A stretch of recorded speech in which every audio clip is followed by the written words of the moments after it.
नमस्कार विद्यार्थी मित्रों, हमने 1857 का संग्राम देखा। अभी हम देखेंगे बहिष्कार और स्वदेशी आंदोलन। बहिष्कार यानी त्याग करना और स्वदेशी आंदोलन यानी स्वदेशी चीज वस्तुओं को ही अपनाना। जब भी हमने कोरोना के दरमियान चीन ने हमारे देश पर जो लद्दाख में जो घुसखोरी की, उसके कारण हमने भी चीन की चीज़ वस्तुओं का जो बहिष्कार किया था। और सब ने व्हाट्सएप पर वगैरह पर मैसेज भी किया, हम भारत की चीज़ वस्तुएं का ही उपयोग करेंगे। तो आप लोग भी शायद करते ही होंगे इस तरह। तो भारत के राष्ट्रीय आंदोलनों में एक महत्वपूर्ण घटना थी बंग भंग आंदोलन। बंग भंग आंदोलन यानी अंग्रेजों ने अपने फायदे के लिए हमारे हिंदू और मुस्लिमों को अंदरों अंदर झगड़ाने के लिए हम सब जानते हैं कि दो की लड़ाई में तीसरा फा जाता है। तो हम दोनों को झगड़ा कर वो अपना घुसनखोरी करना चाहते थे, अपना शासन मजबूत करना चाहते थे। इसीलिए उन्होंने बहाना बताया कि बंगाल का शासन करना मुश्किल है, इसीलिए बंगाल बड़ा प्रांत है तो हम उसका विभाजन करते, दो भाग करते। तो उन्होंने 1905 में उस बार उनका आशय तो था हिंदू मुस्लिमों को झगड़ाना, क्योंकि हिंदू एरिया अलग किया और मुस्लिम एरिया अलग किया।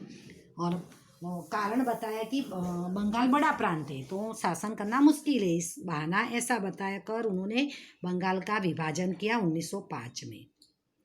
तो हमारे बंगाल के ही लोगों ने उसके विरोध में बंग भंग आंदोलन 1905 में किया था।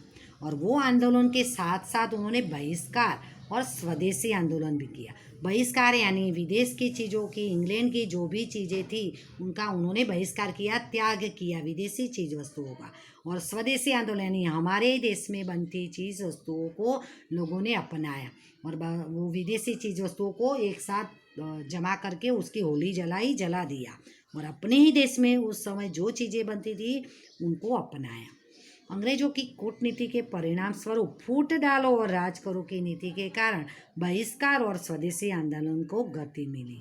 अभी अंग्रेजों की नीति पहले से ही मैं जब आपको पढ़ा रही यही चीज़ बता रही कि फूट डालो और राज करो, यानी हमारे राजाओं को, लोगों को अंदरों अंदर झगड़ा कर वो अपना शासन मजबूत करते थे।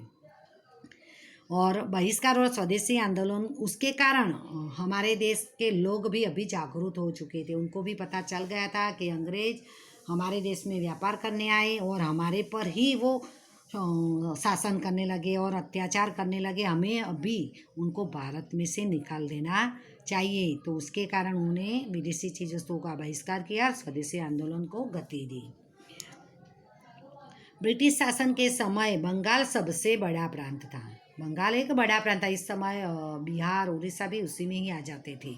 तो आज के जो बिहार और उड़ीसा है वो उस समय बंगाल में ही था।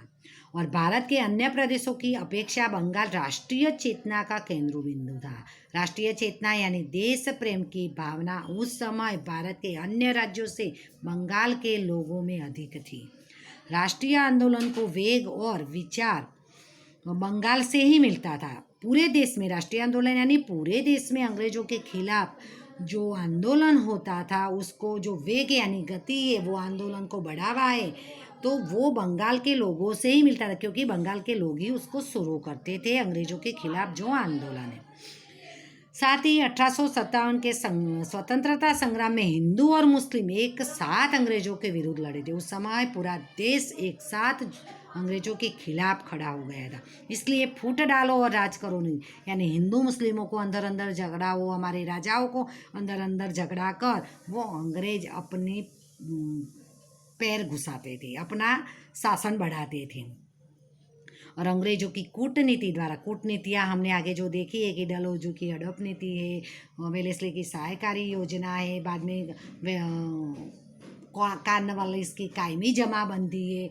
तो बहुत सारी नीतियाँ अंग्रेजों ने इस तरह की अलग अलग कूटनीतियाँ जो अपनाई थी, उसके हमें कोमवाद को प्रोत्साहन, कोमवाद यानी हिंदू मुस्लिम इस तरह अलग अलग कोमों को उस्केरा। तो इस तरह बंगाल का उन्होंने विभाजन किया। अभी बंगाल का विभाजन किसने किया, याद रखना, छोटे MCQs खाली जगह में आ सकता है। उस समय का वाइसरॉय लॉर्ड कर्जन ने 1905 में किया था, याद रखना। लॉर्ड कर्जन ने 1905 में बंगाल का विभाजन किया, यानी बंगाल जो बड़ा प्रांत था उसको दो भाग किए। और विशाल बंगाल प्रांत को प्रशासनिक कार्यक्षमता लाने, तो जो मैंने आपको पहले ही बताया कि प्रशासनिक काम अच्छे से करने का बहाने से उन्होंने पूर्व बंगाल और पश्चिम बंगाल ऐसे दो भाग किए। लेकिन वास्तव में ये उनका इरादा ये नहीं था हमारे हिंदू और मुस्लिम को झगड़ाना था। बंगाल के विभाजन का उग्र विरोध शुरू हो गया। अभी बंगाल का विभाजन किया तो वहाँ के लोगों को पसंद नहीं आया, इसी लोगों ने विरोध किया और 16 अक्टूबर 1905 को बंगाल प्रांत का विभाजन लागू किया था। याद रखना तारीख के साथ, मोस्ट IMP है। कब बंगाल का विभाजन किया? तो 16 अक्टूबर 1905 में। उस दिन पूरे बंगाल प्रांत में राष्ट्रीय शोक दिवस, ये भी मोस्ट IMP है कि 16 अक्टूबर 1905 का जो दिवस है वहाँ के लोगों ने राष्ट्रीय शोक दिवस के रूप में बनाया। छोटे क्वेश्चन MCQ किसी में भी आ सकता है कि कौन से दिन को राष्ट्रीय शोक दिवस के रूप में बनाया गया। तो बंगाल का विभाजन का दिन जो 16 अक्टूबर 1905 था, उनको बंगाल के लोगों ने राष्ट्रीय शोक दिवस के रूप में मनाया। उस दिन सभी विदेशी माल को बहिष्कार का आंदोलन और स्वदेशी माल के उपयोग को प्रोत्साहन देने का ऐलान भी किया। तभी उससे ही बंगाल के लोगों ने ऐलान कर दिया कि हम अपने देश में बने ही चीज़ वस्तुओं का उपयोग करेंगे और विदेशी चीज़ वस्तुओं को जला देंगे, उनको कभी नहीं खरीदेंगे, ऐसा ऐलान कर दिया। केवल बंगाल ही नहीं बल्कि भारत के अन्य लोग भी मानने लगे कि हिंद में राष्ट्रवाद का ज्वार जिस जोर शोर से शुरू हुआ है उसे रोकने के लिए यह विभाजन किया गया है।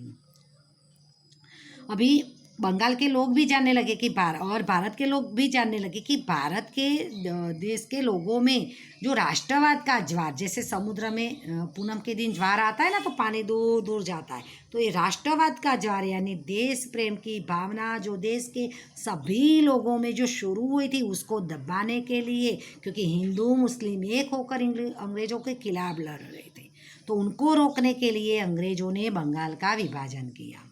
उस दिन समग्र बंगाल में हिंदुओं और मुस्लिमों ने एक दूसरे को राखी बांधकर संगठन शक्ति का दर्शन कराया। देखो उस समय जब बंगाल का विभाजन किया तो हिंदू मुस्लिमों ने एक दूसरे को राखी बांधी और सब में भाईचारे की भावना है, हम सब एकजुट है, वो संगठन शक्ति को अंग्रेजों को दिखाया। उस आंदोलन के 3 महत्वपूर्ण लक्षण थे। कौन से आंदोलन के? तो भंग आंदोलन के। एक तो स्वदेशी अपनाना, विदेशी माल का बहिष्कार करना और राष्ट्रीय शिक्षा अपनाना। मीन्स हमारे देश में ही हमारी जो प्रादेशिक भाषा में जो शिक्षा दी जाती है वो शिक्षा वो स्कूल कॉलेज में ही पढ़ना। हम अगले चैप्टर में पढ़ चुके हैं। आप सब जानते हैं कि लॉर्ड मैकॉले ने और डलहौजी ने भारत में अंग्रेजी शिक्षा की शुरुआत की और अंग्रेजी यूनिवर्सिटियों की दिल्ली, मुंबई और कोलकाता में चेन्नई, कोलकाता और मुंबई में यूनिवर्सिटी की भी स्थापना की जिसमें सिर्फ अंग्रेजी शिक्षा दी जाती। तो हमारे देश के लोगों ने वो शिक्षा का भी बहिष्कार किया और राष्ट्रीय शिक्षा यानी अपनी मातृभाषा और हमारी राष्ट्रीय भाषा हिंदी शिक्षा को ही अपनाया। तो ये भी छोटे प्रश्न में आ सकता है कि भंग आंदोलन के महत्वपूर्ण लक्षण कौन से थे? तो ये 3 लक्षण थे। स्वदेशी चीज़ वस्तुओं को अपनाना, विदेशी माल का बहिष्कार करना और अपनी मातृभाषा और हिंदी भाषा की शिक्षा को, राष्ट्रीय शिक्षा को ही अपनाना। स्वदेशी आंदोलन से भारत को खूब लाभ हुए, जबकि विदेशी माल का बहिष्कार करके परिणाम स्वरूप इंग्लैंड के व्यापार को बड़ा झटका लगा। देखो अभी भारत ने इस स्वदेशी आंदोलन की यानी अपने देश में बनने वाली चीज़ वस्तुओं को अपनाया तो अपने देश की जो चीज़ वस्तुओं वो बिकने लगी और जो व्यापारी वर्ग है उनको भी, जो बनाने वाला कारीगर है उनको भी लाभ होने लगा। वो तो कॉमन है कि अगर हमारे देश की चीज़ वस्तु हमारे देश के लोग अगर खरीदते हैं तो लोगों को रोजगारी मिलती है, धंधे व्यवसाय का कि एकम जो है वो बढ़ते हैं और हमारे देश के पैसे हमारे देश में ही रहते हैं, विदेश में नहीं जाते हैं। जबकि विदेशी माल का बहिष्कार किया तो पहले भी मैंने आपको बताया कि जो इंग्लैंड में माल तैयार होता था वो भारत के बाजार में बेचते थे। तो हमारे देश की जो मुद्रा है वो भारत की मुद्रा है वो अंग्रेज इंग्लैंड में ले जाते थे। तो उस तरफ वो इंग्लैंड धनाढ्य होता था, सुखी होता था, भारत का धन इंग्लैंड में जाता। लेकिन हमने उनका माल न खरीदना बंद किया, इसलिए उनके व्यापार को झटका लगा, यानी उनका व्यापार बंद हो गया। तो व्यापार बंद हो गया तो उनका सामान बिकेगा नहीं, सामान बिकेगा नहीं तो उनके उद्योग कारखाने बंद होने लगे और उनमें बेकारी आने का उनको डर लगने लगा। मैनचेस्टर से आने वाले कपड़े बंद हो गए। आपको पता होगा कि हमारे भारत में जो अहमदाबाद है उनको मैनचेस्टर कहा जाता है, क्योंकि अहमदाबाद में सूती कपड़े की 80 जितनी मिले थी और मैनचेस्टर में भी सूती कपड़ों का उद्योग जो था, तो वो अभी हमें हमारे भारत के लोगों ने खरीदना बंद किया तो वो कपड़ा बंद हो गया। और इंग्लैंड से आयात किए जाने वाले, अभी हम इंग्लैंड में से क्या क्या विदेशी चीज़ें खरीदते थे, तो सिगारेट, तंबाकू, चीनी यानी शक्कर की आयात कम हो गई और भारत में बनने वाले कपड़े की बिक्री बढ़ गई। हमारे देश में जो उस समय गांधी जी ने चरखे से खादी बनाते थे वो कपड़ा ज़्यादा बिकने लगा और स्वदेशी माल बनाने के कारखाने शुरू हुए, यानी हमारे देश के में कारखाने उद्योग बढ़ने लगे, गृह उद्योग है, कारखाने बढ़ने लगे, जिससे लोगों को रोजगारी मिलने लगी, लोगों का माल बिकने लगा, तो लोगों को आवक आने लगी, यानी लोगों की आर्थिक परिस्थिति सुधरने लगी। बंगाल के अतिरिक्त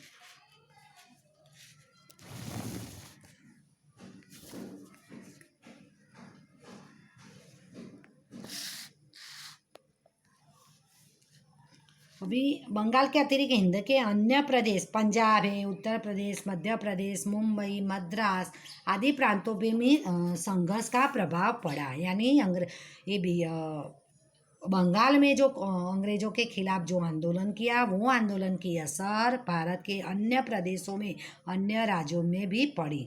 गुजरात में भी स्वदेशी की लड़ाई की गूंज सुनाई दी, यानी गुजरात के लोगों ने भी विदेशी चीज़ वस्तुओं का बहिष्कार किया और स्वदेशी चीज़ वस्तुओं को अपनाई। इसकी ब्रिटिश पार्लियामेंट में ज़बरदस्त गूंज सुनाई पड़ी है। ब्रिटिश पार्लियामेंट यानी इंग्लैंड में उसकी जो पार्लियामेंट है, संसद है, वहाँ ये भारत के लोगों ने जो स्वदेशी आंदोलन किया, विदेशी चीज़ वस्तुओं का बहिष्कार किया, उसकी असर वो इंग्लैंड की संसद में भी पड़ी और पार्लियामेंट को पुनः विचार करके मात्र 6 वर्ष बाद 1911 में बंगाल का विभाजन रद्द करना पड़ा। मोस्ट IMP याद रखना, जो मैचिंग में किसी में भी आ सकता है कि बंगाल का विभाजन कब रद्द किया, तो ईस्वी सन 1911 में। क्यों किया, तो बंगाल का विभाजन क्यों रद्द करना पड़ा, उसके कारण हमने देखा कि लोगों ने जो स्वदेशी चीज़ वस्तुओं को अपनाया, तो इंग्लैंड में बनने वाली जो सिगारेट है, तंबाकू है, चीनी है, उनका कपड़ा है, वो नहीं बिकने लगा। तो उसके कारण उन लोगों को व्यापारिक झटका लगा, आर्थिक उनको झटका लगा और हमारे देश के लोगों ने जो आंदोलन किया उसके कारण पूरे भारत के लोग भी अंग्रेज़ों के खिलाफ खड़े होने लगे। उसके कारण उनको ये बंगाल का विभाजन रद्द करना पड़ा। हिंदवासियों के संगठन शक्ति की यह एक स्मरणीय विजय थी। हमारे देश के लोगों में जो संगठन यानी जो एकता थी, उनकी यादगार विजय थी, जो बंगाल का विभाजन उनको रद्द करना पड़ा और अंग्रेज शासन के विरुद्ध जागृत हुई नई चेतना की यह उल्लेखनीय विजय थी। सबसे पहले मतलब 1857 के बाद ये पहला जो आंदोलन था बंग आंदोलन, और उसकी असर इंग्लैंड की संसद में हुई और उनको बंगाल का विभाजन रद्द करना पड़ा, वो हमारी विजय ही थी। Okay, thank you.